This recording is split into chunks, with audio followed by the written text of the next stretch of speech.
아무도 없는 늦은 밤, 잠을 자려고 침대에 누웠습니다. 그런데 이상하게 침대 밑에 무언가 있는 것 같습니다. 그래서 핸드폰 후레쉬를 탁 켜서 침대 밑을 탁 살펴보았습니다. 그 순간 귀신과 눈이 마주쳤습니다.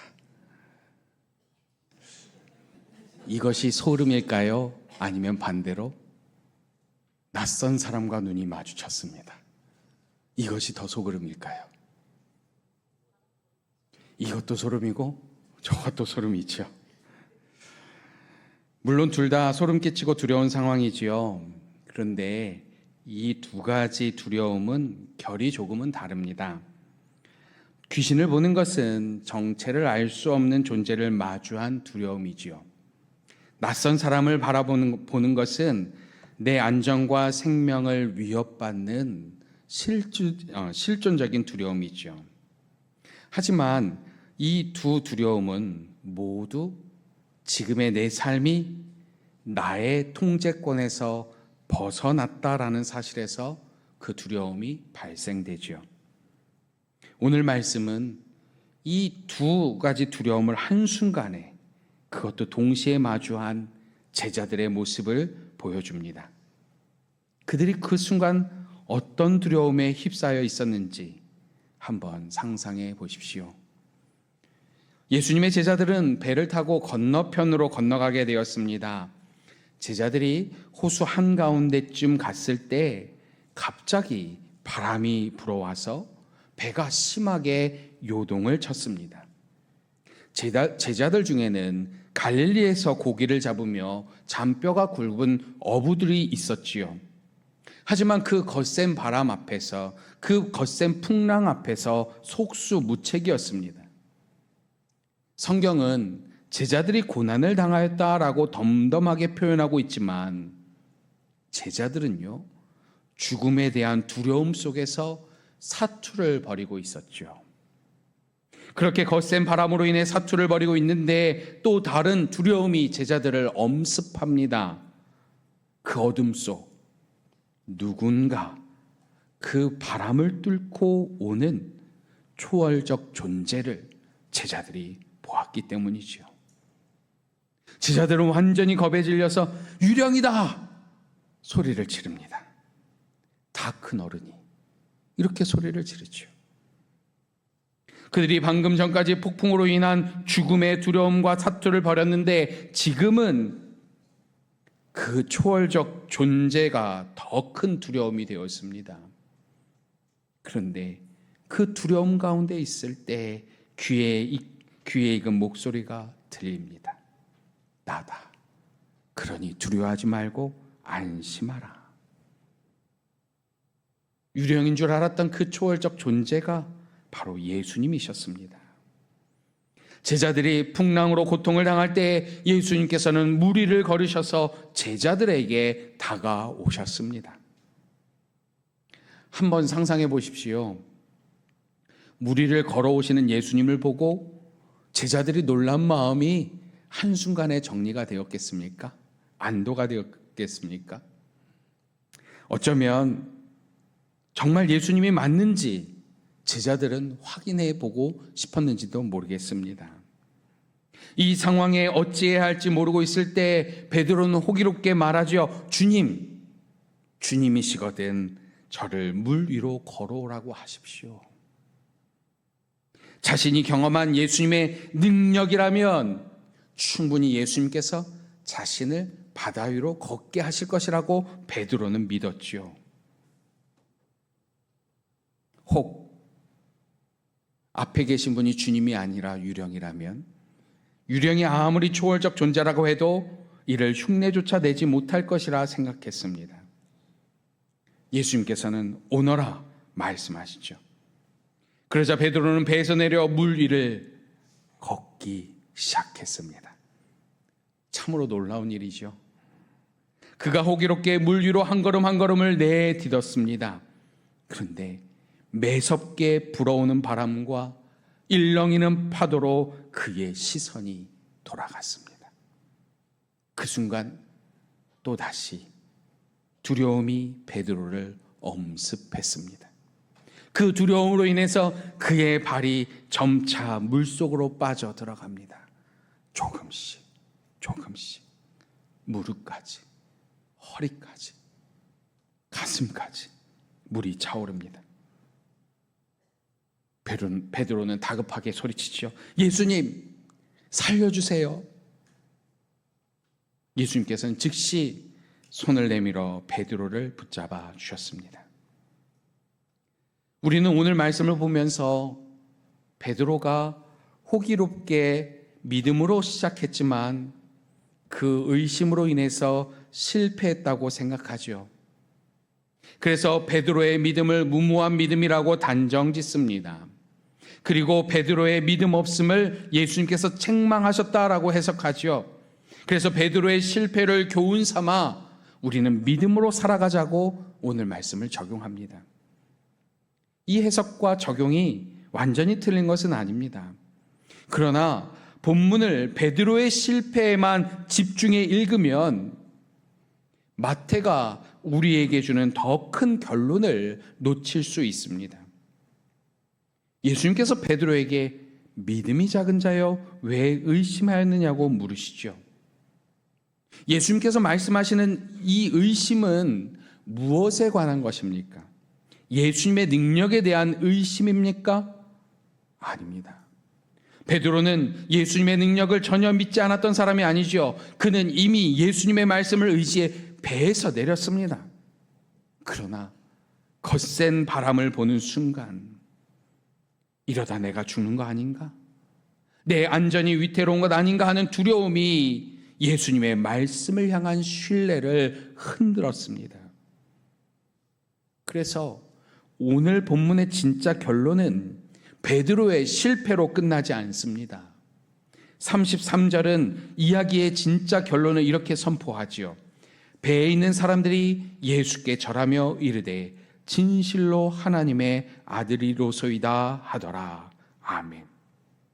마태가 이 사건을 기록한 목적은 베드로의 실패를 교훈으로 남기는 데서 끝나지 않습니다. 이 이야기의 궁극적인 목적은 예수님이 어떠한 분이신지를 드러내는 것이죠. 그래서 마태는 예수님이 어떤 분이라고 말하고 있죠? 하나님의 아들이라고 말하고 있습니다. 오늘 말씀은 인간이 어떤 존재인지를 다시금 생각하게 합니다. 인간에게 두려움은요, 당연한 것입니다. 자신을 믿고 자신의 주먹을 믿고 산다고 큰 소리치는 사람도 자신이 어찌할 수 없는 상황을 만나게 되면 그들 역시 두려워하지요. 삶의 두려움은 믿는 자나 예수님을 믿지 않는 자들에게 너무나도 익숙한 감정입니다. 이 두려움에 대해서 한번 생각해 보시죠. 우리가 살아가면서 두려움을 많이 느끼지 않습니까? 언제 우리가 이 두려움을 느낍니까? 가장 먼저는 지금의 상황이 내 능력으로 어찌할 수 없다는 것을 인지할 때에 두려움을 느끼게 되죠. 내가 충분히 감당할 수 있을 때는 그것이 두려움으로 작동하지 않습니다. 제자들이 배 안에서 두려워한 이유가 무엇입니까? 거센 풍랑으로 인해 그 배가 자기들 마음대로 움직이지 않았기 때문이죠. 두려움은요, 단순히 사건의 크기에서 오지 않습니다. 시속 100km로 달려가는 자동차, 그 자동차를 내가 통제할 수 있다면 두렵습니까? 두렵지 않죠. 반면에 브레이크가 고장난 차가 시속 50km만 달려도 공포스럽지 않습니까? 우리가 두려워할 때를 곰곰이 생각해 보십시오. 이 두려움이 어디서부터 비롯됐는지를 한번 생각해 보십시오. 우리가 실상 두려워하는 것은요, 어떤 상황 자체가 아니라 그 상황으로 인한 상실이지요. 그것을 우리가 두려워합니다. 지금 붙잡고 있는 건강, 물질, 자녀, 삶의 안전을 잃을까 봐 염려하고 그 염려가 두려움이 됩니다. 그래서요, 나이가 들수록 가진 것이 많을수록 두려움도 많아지는 법이죠. 많은 사람들이 이 두려움을 제거하려고 애를 씁니다. 그래서 내가 마음대로 할 수 없는 어떤 삶의 고난이나 복마저도 하나님의 손을 빌려서라도 내 뜻대로 조정하고 싶어 합니다. 이것이 두려움을 향한 우리들의 솔직한 마음이죠. 베드로 역시 예수님의 놀라운 기적을 곁에서 지켜보았음에도 자신의 안전이 위태해지는 순간 그 두려움으로 인해 움츠려 들었습니다. 인간의 두려움은요, 자신의 안전의 위태로움에서 시작됩니다. 그리고 그리스도인이라고 그 두려움에서 제외되는 것 결코 아니죠. 그런데 우리 믿는 자들, 우리 우리들은요, 이 두려움에 대한 산 하나를 더 넘어야 합니다. 바로 두려움에 대한 잘못된 믿음의 공식이 있기 때문이죠. 우리는 이 두려움에 대한 고정관념이 있습니다. 예수님을 잘 믿으면 내 삶에 나쁜 일이 일어나지 않을 것이고 이것을 의심하지 않는 것을 믿음이라고 생각하지요. 이 믿음으로 인해서 두려움은 사라질 것이라 생각합니다. 그래서 삶의 고난이 찾아오거나 두려움을 느끼면 우리는 나의 믿음 없음을 자책합니다. 예전에 수요 예배가 끝나고 배가 너무 아팠습니다. 평소와는 다른 아픔이기에 응급실을 찾았죠. 응급실에서 맹장염 진단이 나왔습니다. 그러자마자 입원을 하고 그 다음날 수술 일정이 잡혔습니다. 맹장 수술, 요즘엔 수술도 아니죠. 간단한 수술이죠. 그런데 부끄러운 고백이지만 그 간단한 수술이 큰 두려움으로 저에게 다가왔습니다. 있지도 않은 일들이 계속해서 상상이 되는 거예요. 만약 이 수술이 잘못되면 어쩌지? 이런 생각에서부터 아직 일어나지도 않은 가정들이 자꾸만 꼬리에 꼬리를 물었습니다. 며칠 전만 해도요, 심장 수술을 하는 정말 중요한 수술하는 성도를 찾아가서 믿음으로 권면했던 저인데 맹장 수술 앞에서 두려워하는 저의 모습을 보게 되었죠. 침상에 누워서 수술실로 가는데 기분 되게 이상하더라고요. 차가운 수술대에 눕자 생각들이 더욱더 부정적으로 변해갔습니다. 그리고 그 부정적인 생각들이 인해 두려움이 되었지요. 그때 제가 얼마나 겁이 많은 사람인지, 얼마나 믿음이 없는 사람인지를 다시금 깨닫게 되었습니다. 나는 두려울 것 없어. 나는 충분히 내 삶을 조정할 수 있어라고 생각하지만 엄습해오는 작은 두려움으로 인해 그 평온이 깨지고 불안해하는 것이 우리들이죠.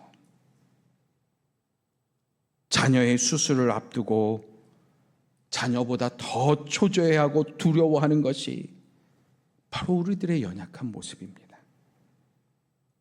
두려움은 우리가 얼마나 자신을 과신했는지를 깨닫게 해주지요. 그런데 오늘 말씀을 통해 다시금 깨닫게 되는 것은요, 그리스도인은 두려움을 느끼지 않는 사람이 아니라 두려움 속에서 다시 예수님을 바라보는 사람들입니다. 우리에게 두려움이 있느냐 없느냐는 그리 중요하지 않습니다. 상황이 나빠지면 마음이 요동치는 것, 그것이 믿음이 없어서가 아니라 인간이기에 당연한 한계이지요. 우리에게 중요한 것은 이 두려움이 어디서 멈추는가입니다. 예수님께서는 우리가 언제나 두려움 속에서 살아가는 자들임을 잘 알고 계십니다. 호기롭게 믿음으로 시작했다가도 삶의 안전이 위태해지면 두려워하는 우리를 예수님께서는 이미 알고 계시죠. 그래서 주님께서 우리에게 다가오시고 우리의 손을 붙잡아 주십니다. 그날 수술대에서 그 두려워 떨 때에 호흡을 가다듬고 하나님을 생각하기 시작했습니다. 그 생각의 초점이 하나님을 향하게 되자 부정적인 생각과 염려와 걱정, 두려움은 사라지고 주님께서 제 삶을 붙잡고 계심이 비로소 보였습니다. 나의 생각과 감정을 뒤흔들었던 두려움이 주님의 손 앞에서 멈춰섰습니다. 제가 붙잡고 있었던 것은요, 저의 안전이었고, 저를 붙잡고 계신 분은 예수님이셨습니다. 그렇습니다. 우리의 두려움이 멈추는 곳은 바로 예수님의 손입니다. 내가 어찌할 수 없는 상황에 있을 때 내 삶을 붙잡고 계시는 우리 주님이 어떤 분이신지를 생각하십시오. 나의 무능함이 아닌 전능하신 우리 주님이 우리의 삶을 붙잡고 있음을 깨닫게 될 것입니다. 상실의 두려움이 몰려올 때 하나님께서 우리를 사랑하셔서 우리에게 행하신 일들을 생각하십시오. 우리를 부욕해 하시기 위하여 자신의 모든 것을 내어주며 가난하게 되신 주님을 깨닫게 될 것입니다.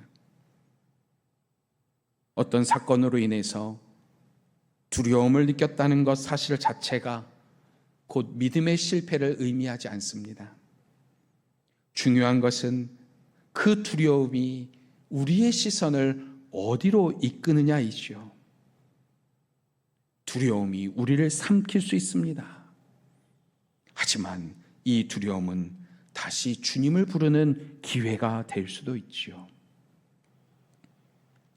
다시 그 밤으로 돌아가 봅시다. 침대 밑에서 무언가와 눈이 마주쳤던 그 순간, 귀신이든 사람이든 우리를 얼어붙게 했던 것은 결국 하나였죠. 내가 통제할 수 없는 상황과 마주하는 것, 그래서 내가 움켜쥐고 있던 것을 놓치는 것입니다. 폭풍 속 제자들의 두려움도, 물속에 빠져가던 베드로의 두려움도, 수술대에서 제가 느꼈던 두려움도, 그리고 우리가 살아가면서 느끼는 두려움도 다 다르지 않습니다. 우리에게 필요한 것은 두려움이 사라지는 것이 아니라 그 두려움 속에서 들려오는 음성이지요. 나다. 무서워하지 말고 안심하라. 우리가 붙잡아야 할 것은 두려움 없는 삶이 아니라 두려움 속에서 손을 내미시는 그분입니다. 우리를 삼키듯 다가오던 두려움의 파도가 여전히 일렁이더라도 우리가 주님을 부르는 그 순간, 그것이 그 두려움이 더 이상 우리의 삶을 조종할 수 없음을 깨닫게 됩니다. 우리는 비로소 세상이 줄 수 없는 참된 평화를 얻게 되죠. 폭풍 속으로 걸어오셔서 우리의 손을 잡으시는 그 전능하신 하나님의 사랑을 신뢰하며 살아갑시다. 이 한 주도 두려움 너머에 계신 예수님께 시선을 고정하는 우리 모두가 되어지길 하나님은 원하십니다. 이 시간 잠시 눈을 감고 오늘 주신 말씀을 통해서 다시금 우리들의 삶과 믿음을 돌이켜보길 원합니다. 두려움을 느끼는 것을 믿음의 실패라고 생각하지는 않았습니까? 내가 정말 두려워하는 것은 무엇입니까? 그 두려움을 딛고 다시 일어서게 하는 것은 무엇입니까?